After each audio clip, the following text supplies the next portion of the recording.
ushughulike na lango lako la kihisia. Sasa watu wengi sana huwa wanadhalau kitu kinaitwa hisia.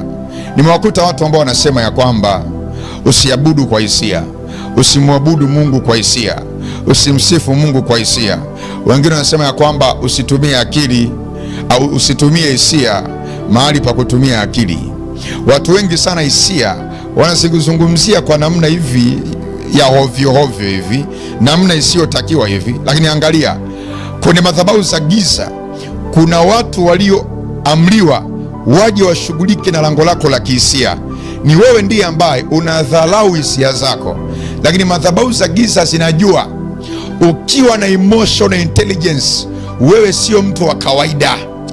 Ukiwa na emotional intelligence na lango lako la kihisia likiwa salama, wewe sio mwanamke wa kawaida, wewe sio mwanaume wa kawaida.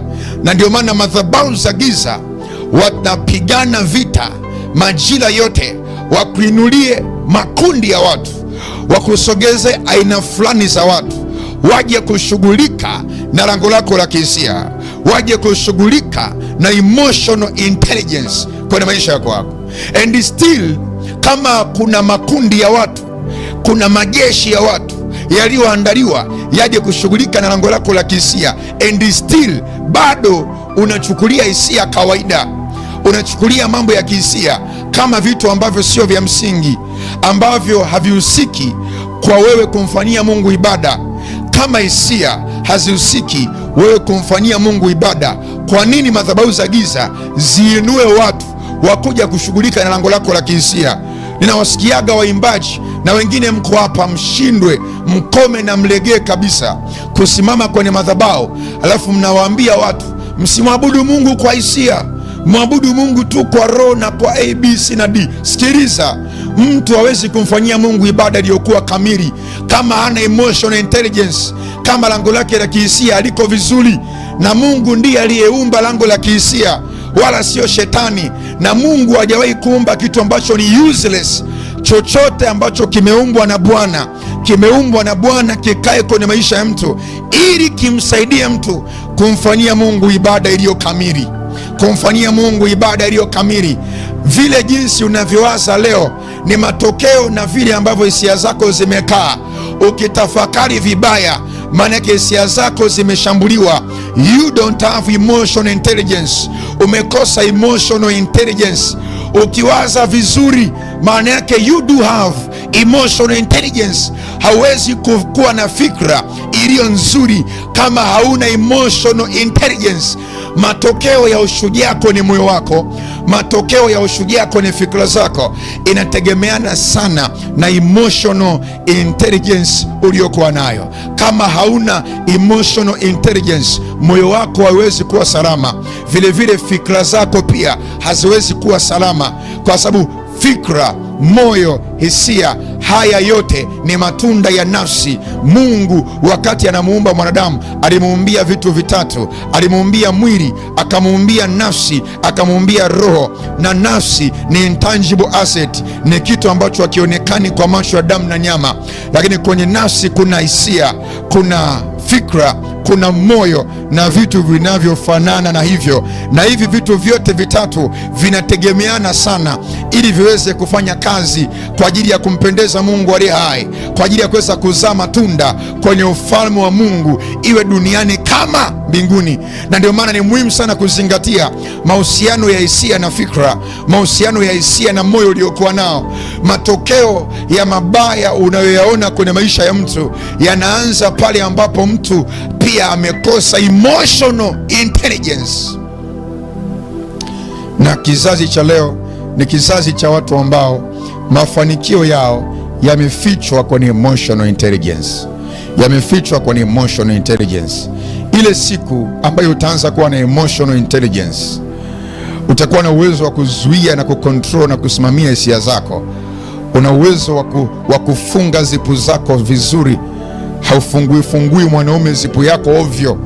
I tell you the fact, kuna hatua kwenye maisha Mungu atakupeleka, kuna hatua kwenye maisha Mungu atakufikisha, kwa sababu umekuwa na emotional intelligence.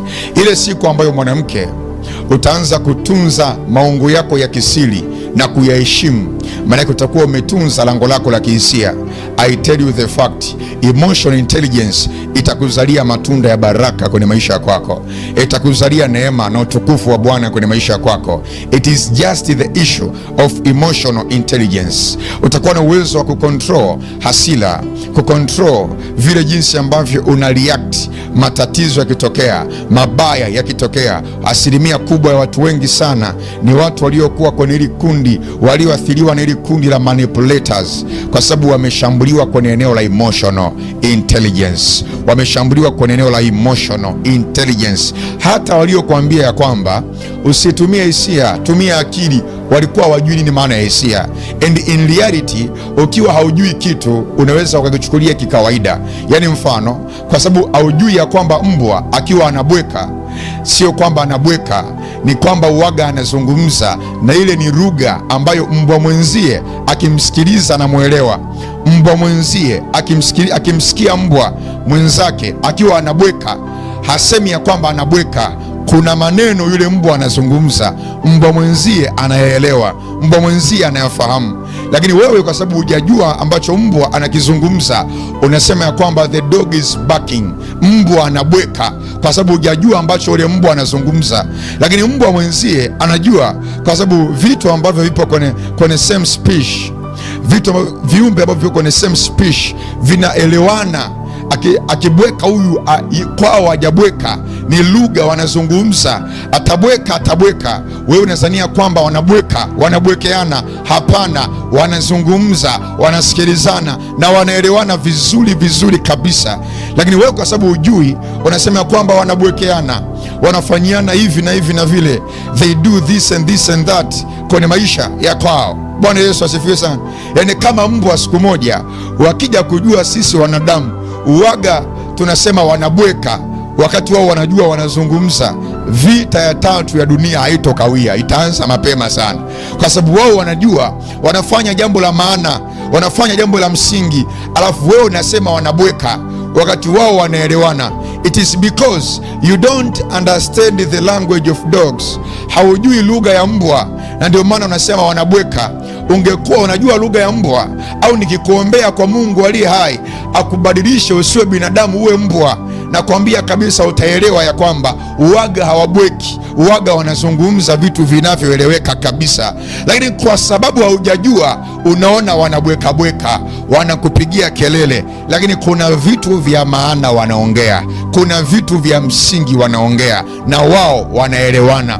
Kwa hiyo watu wengi, kwa sababu hawajajua siri iliyojificha kwenye ishu ya hisia, na ndio maana hisia wanaichukulia kawaida, wanaichukulia ovyo, wanaona ni kitu ambacho ni useless, ni kitu ambacho ni nonsense. Hisia zinakuwa useless pale tu ambapo zimetekwa na madhabahu za giza, kwa sababu nafsi ya mtu inaweza kutekwa na madhabahu za giza, na ikitekwa nafsi ndiyo mwili wako unatekwa, na nafsi ikitekwa manake moyo wako umetekwa, fikra zako zimetekwa, hisia zako zimetekwa.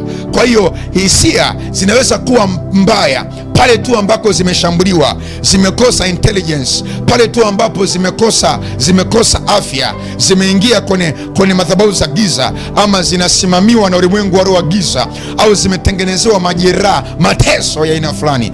Lakini hisia zikiwa zimekazwa kwa Mungu aliye hai, hisia it is a backing power, ni kitu ambacho kinakuletea support kwenye kufikiria vizuri, kinakuletea support kwenye kuomba.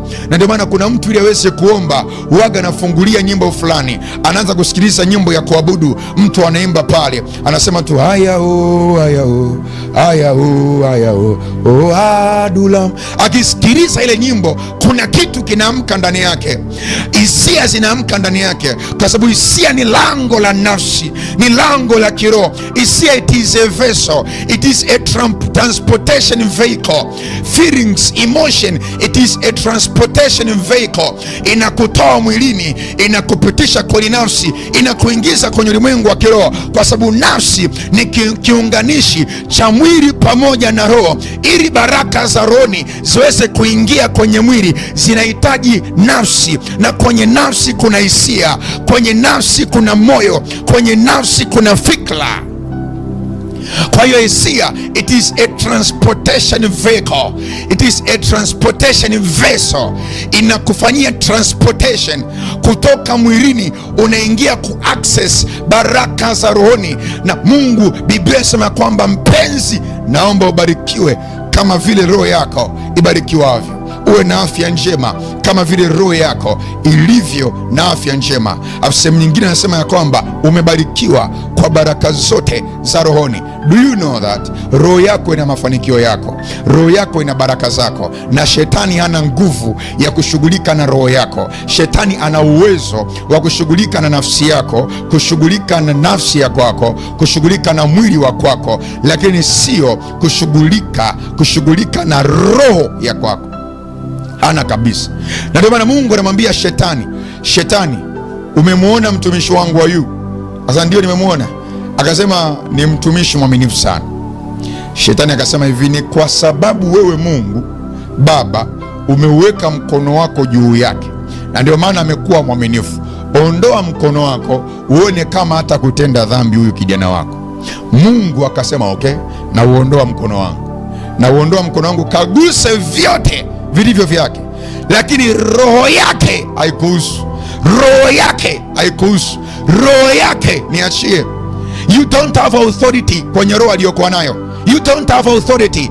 Kwa hiyo madhabahu za giza hazina authority na roho ya kwako. Lakini kwenye Biblia unayosoma utaona kuna mahali kuna roho ya mtu inaonekana ilishambuliwa.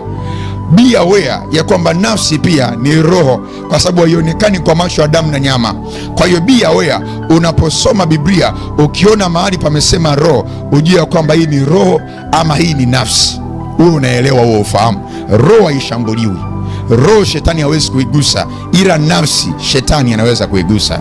Anaweza kugusa nafsi ya mtu, anaweza kugusa na mwili wa mtu, na hisia zipo kwenye nafsi ya mtu.